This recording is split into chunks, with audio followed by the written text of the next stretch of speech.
The laboratory was quiet except for the gentle hum of equipment and my fingers tapping on the keyboard. It was nearly midnight, but I couldn't stop, not when I was this close. My name is Dr. Elena Martinez, and after 3 years of research, countless failed attempts, and endless nights like this one, I was finally seeing results that could change everything. Still here? I jumped at the sound of my husband's voice. David stood in the doorway of our home lab, wearing his usual expensive suit, perfectly styled hair barely touched by the long day at the hospital where he worked as a surgeon. He looked more like he was headed to a photo shoot than coming home from a 12-hour shift. Just finishing up, I said, quickly saving my latest data. The results from today's trials are promising. I think we're close to a breakthrough with the Elena. He cut me off, his tone carrying that familiar edge of condescension. It's late. Come to bed. Whatever you're working on can wait. I bit back my frustration. David had never understood my research, never saw value in the countless hours I spent developing new treatment protocols for autoimmune diseases. To him, real medicine happened in operating rooms, not research labs. The fact that I'd chosen to focus on research instead of clinical practice was just another way I'd disappointed him. 5 more minutes, I promised, turning back to my computer. I just need to document these findings. He sighed dramatically but left me alone. I waited until his footsteps faded before opening my email to send the day's results to myself. A habit I developed after one too many computer crashes had taught me the importance of backups. That's when I saw it. An email from the National Institute of Health, marked urgent. My hands trembled as I opened it. Dear Dr. Martinez, we are pleased to inform you that your research proposal on novel treatments for autoimmune disorders has been selected for full funding consideration. The preliminary results you shared are extremely promising. I had to read it 3 times before the words sank in. This was it, the validation I'd been working towards for years. The NIH grant would mean everything. Proper funding, a real lab, the chance to expand my research beyond our converted garage. I wanted to run upstairs and tell David immediately, but something held me back. The last time I'd shared exciting news about my research, he'd dismissed it with a wave of his hand. That's nice, dear, he'd said, not even looking up from his phone. But let's talk about real medicine. You should see the surgery I performed today. Instead, I forwarded the email to my personal account and headed upstairs. I'd tell him tomorrow, I decided. Maybe over breakfast, when he was in a better mood. But the next morning, the email was gone. Not just from my work computer, but from my personal email too. Deleted from both accounts with no trace in the trash folders. I frowned at my screen, puzzled. Had I imagined it? The lack of sleep must be getting to me. I made a mental note to check my NIH application status later and headed to the kitchen. David was already there, looking fresh and polished as always. He barely glanced up from his phone as I entered. I'm thinking of presenting at the medical conference next month, he said casually. I've been working on something interesting. Oh? I poured myself a cup of coffee, trying to shake off my unease about the missing email. What kind of presentation? Just some research findings, he replied vaguely. Nothing you'd understand. Real medical breakthroughs, not just theoretical stuff. I felt my jaw tighten but forced a smile. That's great, honey. I'm sure it'll be amazing. He finally looked up, his expression softening slightly. You know, Elena, if you're bored playing around in that garage, I could probably get you a position at the hospital. Something simple, administrative maybe. At least then you'd be doing something useful. The words hit like a slap. I'm not playing, I said quietly. My research is important. Sure it is, he said, his tone making it clear he thought the opposite. He stood up, straightening his tie. I'll be late tonight. Don't wait up. As soon as he left, I went back to my computer, determined to track down that NIH email. But the more I searched, the more things I noticed were wrong. Files moved or missing. Data sets altered. Small changes that wouldn't be obvious unless you knew what to look for. My heart started racing as I dug deeper. Someone had been in my computer, systematically copying my research and deleting the originals. And there was only one other person who had access to my lab. With shaking hands, I opened a browser and searched for the upcoming medical conference David had mentioned. There it was, listed among the keynote presentations. Breakthrough Treatments in Autoimmune Disorders, presented by Dr. David Martinez. The room spun as I stared at the screen. My research, my life's work. He was going to present it as his own. I sat there for a long time, letting the betrayal wash over me. Years of dismissive comments, subtle put-downs, and barely concealed contempt suddenly shifted into sharp focus. He hadn't just been belittling my work. He'd been studying it, waiting for the right moment to steal it. Finally, I stood up, my decision made. I wouldn't confront him, not yet. Instead, I walked calmly to our bedroom and opened his laptop, the one he thought I didn't know the password to. Sure enough, there were all my files, carefully organized and relabeled with his name. I smiled as I started typing. David had no idea what he just set in motion. You see, my husband thought he knew everything about me, but there was a lot he didn't know, like the fact that before I met him, I'd worked in digital forensics, or that I'd maintained backdoor access to every computer in our house, just in case, or that I had copies of all my research stored securely off-site, with timestamps and digital signatures proving exactly when each discovery was made. But most importantly, he didn't know that I'd been waiting for something like this. A chance to finally show him exactly who he'd been underestimating all these years. I pulled out my phone and dialed a number I hadn't used in a long time. Sarah, it's Elena. Remember that favor you owe me? I need your help with something. The next few weeks passed in a blur of careful preparation.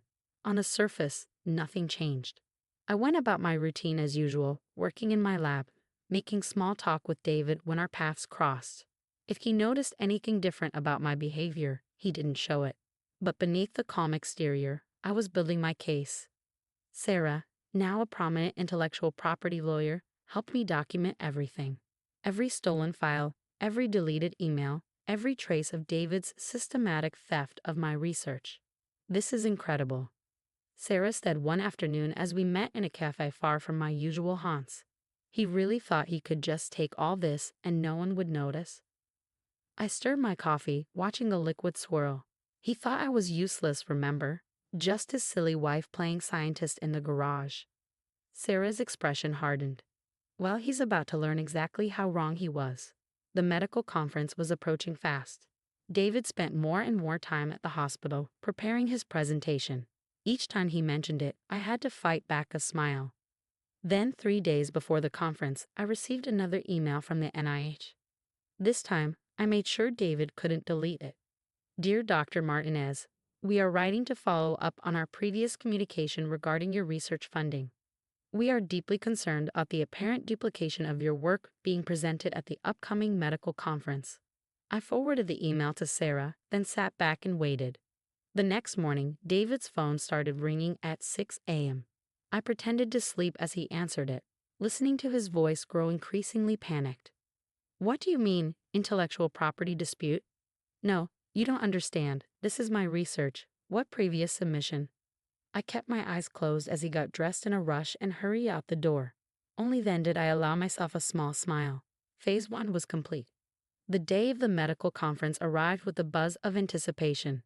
I watched from our bedroom window as David left early that morning, his presentation materials clutched tightly under his arm. He hadn't slept well.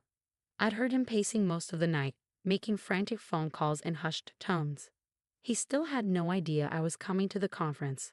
I waited until his car disappeared around the corner before getting ready. The red dress I'd chosen was a far cry from my usual lab attire, fitted, professional, and powerful.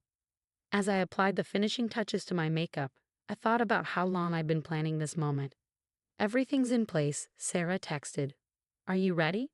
I took one last look in the mirror, on my way.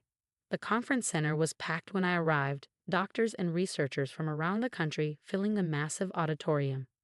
David's presentation was scheduled as the keynote, a spot he'd no doubt pulled strings to secure. I slipped into a seat near the back, my heart pounding but my expression calm. The conference director took the stage, shuffling some papers nervously. Ladies and gentlemen, there's been a slight change to our program. I watched David's face as he sat in the front row, his back rigid with tension. He knew something was wrong, but he had no idea what was coming. Instead of our scheduled keynote, the director continued, we have a special presentation from the original researcher behind today's breakthrough findings. Please welcome Dr. Elena Martinez. The room erupted in murmurs as I stood up. David whirled around. his face draining of color as he saw me walking toward the stage. For the first time in our marriage, he looked genuinely afraid. I took my place at the podium, setting down the folder containing copies of every piece of evidence Sarah and I had gathered. "Thank you," I said into the microphone, my voice steady and clear. "Today, I'd like to talk about not just medical breakthroughs, but about integrity in research. What happened next would make headlines in the medical community for months to come." I presented my research, my real research backed by years of documented work. I showed the progression of my discoveries, the careful trials, the meticulous documentation. And then, without ever mentioning David by name, I demonstrated how my work had been stolen, altered, and nearly presented as someone else's. The evidence was irrefutable. With each slide, each data point, each time-stamped file, I watched David sink lower in his seat. The whispers in the audience grew louder. Several people were openly staring at him now, recognition dawning on their faces. Furthermore, I continued, maintaining my professional tone. "I'm pleased to announce that this research has already been submitted to and recognized by the National Institutes of Health. The full study, under my name, will be published next month in the Journal of Medical Innovation." I saw David stand abruptly and head for the exit, but security, arranged by Sarah, was already there. He wasn't going anywhere until the Board of Ethics had their say. After my presentation, the conference erupted in chaos. Reporters who'd come to cover a simple medical breakthrough found themselves with a much bigger story. Colleagues crowded around me, some offering support, others asking questions about my research itself. Through it all, I maintained my composure, answering questions with the same quiet confidence that David had dismissed for so long. Later that evening, as security escorted David out of the building, he caught my eye. "Why?" he asked, his voice hoarse. "You could have just confronted me privately. Why do this?" I stepped closer, keeping my voice low so only he could hear. "Because you needed to learn something, David. You thought I was useless, remember? Just your silly wife playing scientist. Well, now everyone knows exactly who I am, and exactly who you are." The aftermath was swift and severe. David's medical license was suspended pending investigation. The hospital launched an internal review of all his past work. Our marriage, unsurprisingly, ended in divorce. But for me, it was just the beginning. The NIH funding came through, allowing me to establish a proper research facility. My work gained recognition in the medical community, leading to collaborations with other researchers who actually respected my contributions. 1 year later, I stood in my new lab, not a converted garage, but a state-of-the-art facility with a team of dedicated researchers. My phone buzzed with a news alert. David had been formally stripped of his medical license, his reputation in tatters. I set the phone down without reading further. His story didn't matter anymore. What mattered was the work we were doing here, the lives we could change with our research. A young intern approached my desk, looking nervous. "Dr. Martinez, I wanted to ask you about your latest protocol." I smiled, remembering how it felt to be dismissed and belittled. "Pull up a chair," I said warmly. "Let's talk it through." As we discussed the research, I thought about how far I'd come. David had tried to steal my life's work, thinking I would stay quiet, stay in my place. Instead, he'd given me the push I needed to reclaim not just my research, but my power. Sometimes the best revenge isn't about getting even. It's about rising so far above someone that they have to live with the knowledge of what they lost. David hadn't just lost his career and reputation. He'd lost the chance to be part of something truly groundbreaking, all because he couldn't see past his own arrogance. The lab hummed with activity around me, researchers collaborating, ideas flowing freely. This was what I'd always dreamed of, not just making breakthroughs, but creating an environment where everyone's contributions were valued. My phone buzzed again. This time it was Sarah. "Saw the news. Drinks to celebrate." I texted back quickly, "Can't tonight. We're on the verge of something big here." And we were. The preliminary results from our latest trials were showing promise in treating previously resistant autoimmune conditions. The work I'd started alone in my garage was now helping people, saving lives. That evening, as I walked through the lab preparing to head home, I passed the wall where we displayed our team's achievements. In the center was the framed cover of the Journal of Medical Innovation featuring my original research, the same research David had tried to claim as his own. Next to it hung a new edition, A letter from a patient whose life had been transformed by our treatment protocol. Thank you for not giving up, it read.